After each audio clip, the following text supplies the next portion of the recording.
Et là, là, vous alliez attendre une date pour le procès?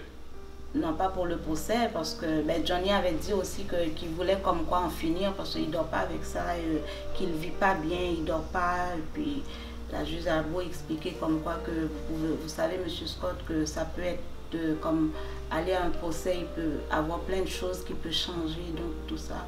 Donc essayer de voir ça, on va attendre à ce que voir comment les déroulements, il y a plein de choses qui peuvent se changer dans la situation avant d'aller à un procès.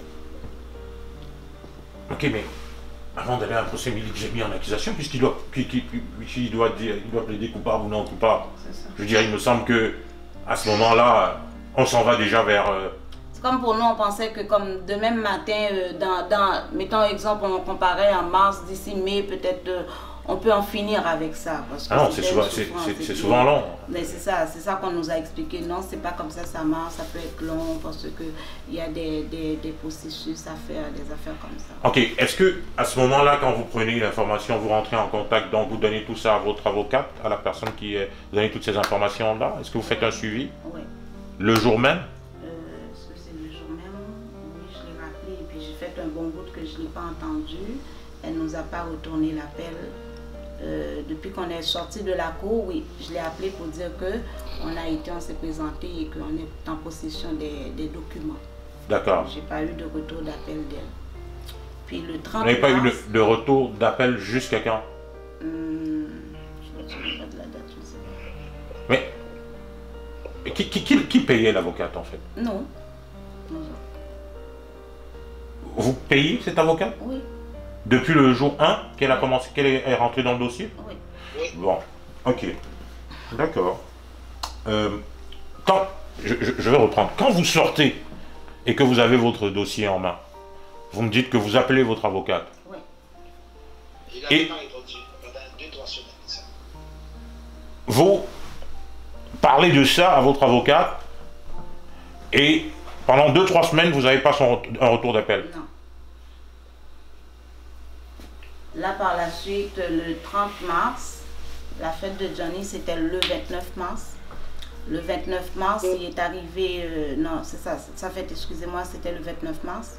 Le 30 mars, il revient du travail avec de la musique dans son auto. Puis, il est rentré vers 5h moins, 4h30, 5h moins, comme d'habitude.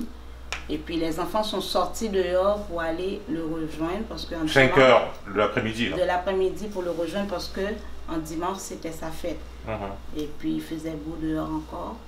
Et puis, ils sont sortis pour aller le rejoindre. Et puis, ils dansaient comme...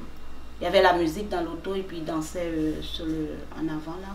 En avant où? En avant de chez moi. Dans le stationnement. Dans la maison? Ouais, dans le stationnement en avant. Voilà. Puis, monsieur était en face de chez lui, dans son camion. Il est revenu travailler. Puis, il nous a filmé. Sa femme aussi filmait. Monsieur a appelé la police. Il a appelé la police et puis il a fait une plainte à la police. Au même moment qu'il était dans son auto. Pour quel motif? Toujours assis dans son auto, la police nous appelle.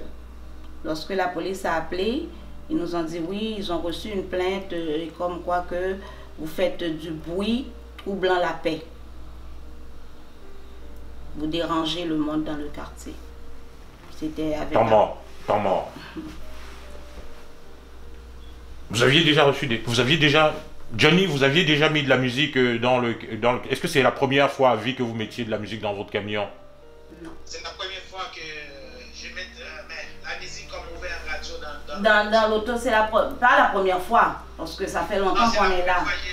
Je suis dans le parking avec mes enfants.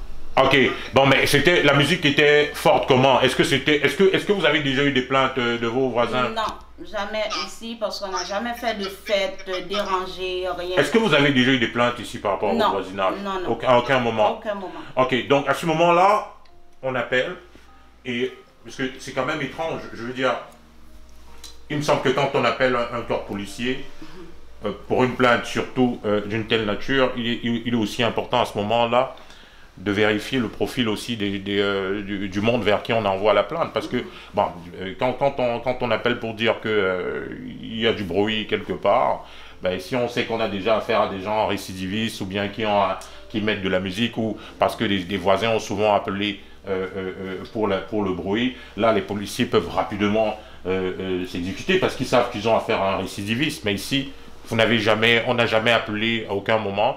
Puis du coup, le voisin appelle et aussitôt la police arrive. Non, ils ne sont pas venus, ils ont appelé. Ah, ils ont appelé, pardon. Ils ont appelé pendant que monsieur était au téléphone. Et d'accord. ils ont dit que on a eu un appel dérangeant, troublant, bruit de la paix, une affaire comme ça. D'accord. Puis ils ont dit qu'on va vous émettre un ticket. Johnny a dit, mais pourquoi un ticket dérangeant de quoi? Qui on dérange? D'accord. Et puis la police a dit, ben ouais, vous allez recevoir un ticket, monsieur, pour ça. D'accord.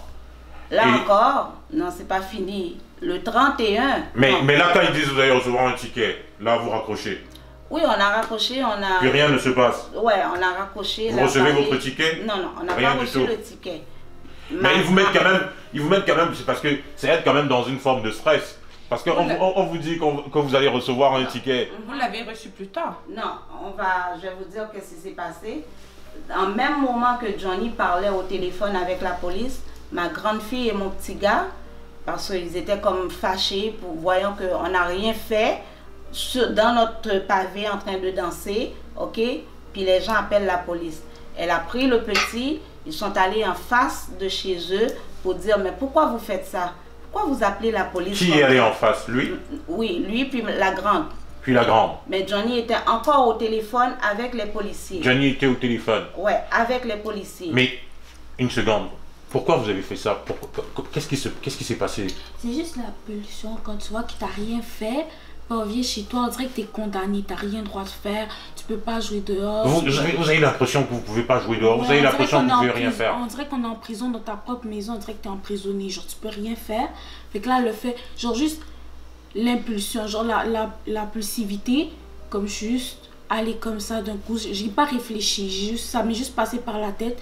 Puis juste aller comme ça. Tu voulais les raisonner à arrêter de faire ce genre d'appel. Pourquoi? J'ai dit, mais pourquoi vous êtes raciste? Pourquoi vous faites des trucs comme ça? Alors que quand c'est vous, on fait rien. Quand vos enfants viennent ici, on fait rien, on dit rien.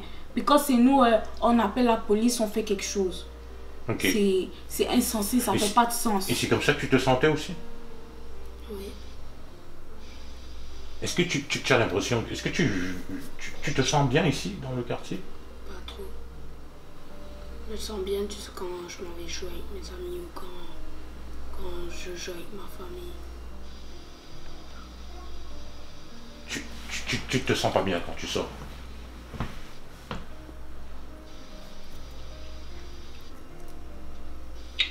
Et ce que tu as donc vu ça, tu as vu tout ce qui s'est passé là, tu as vu ce que papa a vécu et puis ça te met, tu te sens en colère. Comment tu te sens? Je me sens triste, je suis fâchée contre lui parce que il fait du mal à ma famille, il appelle la police pour rien. Ok. C'est ça, donc le 31, là nous sommes rendus le 31, en après-midi, après le travail de Johnny, il reçoit un appel de la police encore, de la ville de Repentigny. Okay. Et l'agent lui dit que, bon, oui, monsieur Scott, vous êtes en état d'arrestation. J'ai une autre plainte contre vous, vous êtes en état d'arrestation.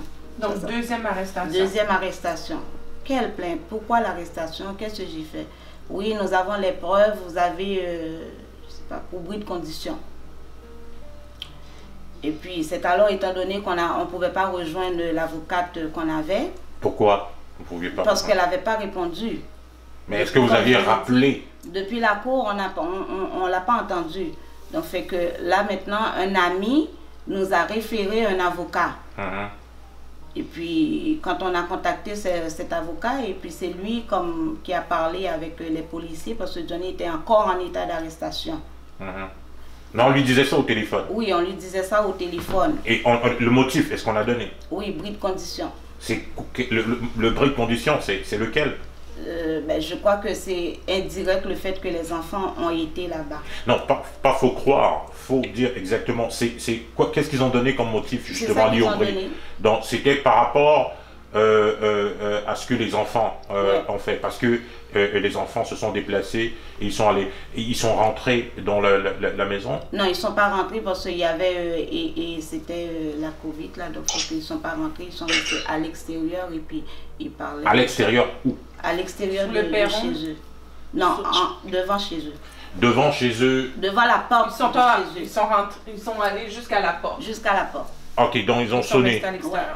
Ils voulaient parler à la personne. Donc, et c'est ça qui a donc impliqué l'arrestation, le motif du moins d'arrestation pour bris de conditions, parce que effectivement c'était de façon indirecte. Et moi, ma question, les enfants, est-ce que vous compreniez le sens de bris de conditions? Est-ce que tu le comprends? Toi, tu comprends? Moi, en vrai, je pensais pas que genre ça allait attaquer mon père, le fait. Parce ça. que c'est pas lui qui a parlé, c'est moi. Oui, toi dans ta tête, tu faisais pas de mal, quoi. C'est moi qui a parlé, c'est pas lui. C'est à lui qu'on a donné les consignes, pas à moi. Ok. Et toi, tu savais c'était quoi ça voulait dire, votre condition? Ok. Mais est-ce que vous avez été agressif d'une certaine façon ou quoi que ce soit? Vous vouliez seulement comprendre, vous vouliez que ça arrête. J'ai même pas haussé le ton, j'ai juste parlé comme je parle là. Vous vouliez simplement que ça arrête parce que vous êtes fatigué. Ben ouais, parce que dès que tu sors, dès que tu mets le pied dehors, il t'attaque, tu te sens attaqué. Et évidemment, quand vous êtes dehors, tu as l'impression qu'on prend tout le temps des photos, parce que c'est une forme d'harcèlement, ça aussi. Même pas juste quand on est dehors, même quand on est dans la maison, et qu'en mettant comme moi et ma soeur, on regarde par la fenêtre, elle s'arrête là, puis elle prend des photos. C'est pas juste quand on est dehors, c'est tout le temps, même quand on est chez nous. D'accord.